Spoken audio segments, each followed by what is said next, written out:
name's Reiter. I'm the founder of Reiter Trading, Reiter Consulting, and Reiter Software. Just want to take a minute to talk to you all about what's been going on in the market since the COVID outbreak. As I'm sure you've noticed from the negative price of oil recently, demand for petroleum has absolutely collapsed due to limited driving and air traffic.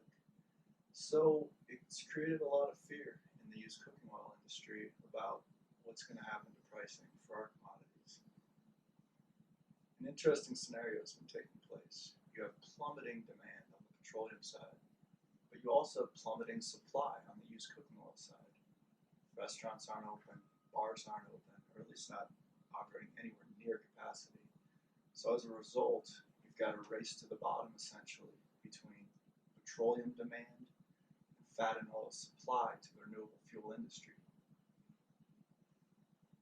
It seems so far that the following is playing out. On the East Coast, where you don't have as good of access to the California LCFS subsidies, margins are tough, demand is weak, small producers can't really make it. The dollar tax credit helps, cheaper soybean oil than we had a little while ago helps, but it's an ugly game with fuel being priced off of heating oil out there. Now on the West Coast, you have a different scenario.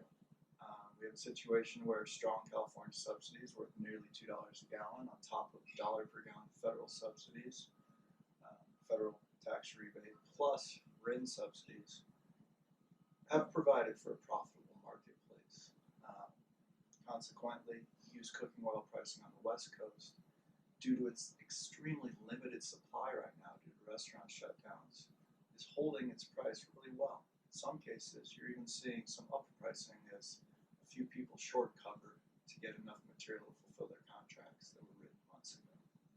So we have a very different market between the East Coast and the West Coast right now. On the Gulf, you're kind of sitting in the middle. A lot of the major Gulf companies play in all the markets, California market, the national U.S. market, and even the international market. So as a result, in the middle of the country, you're seeing a pricing dynamic that sits in between what we're seeing on the East and West Coast. So thanks for tuning in. Sign up. We'll try to give you some more good content in the coming weeks. And please take a look at what our company offers. If you're an oil collector, go to Reiter, R-E-I-T-E-R, software.com to learn how our software can help your company grow. If you're an oil supplier, please go to reitertrading.com. Look over what we do and give us a chance. Thanks.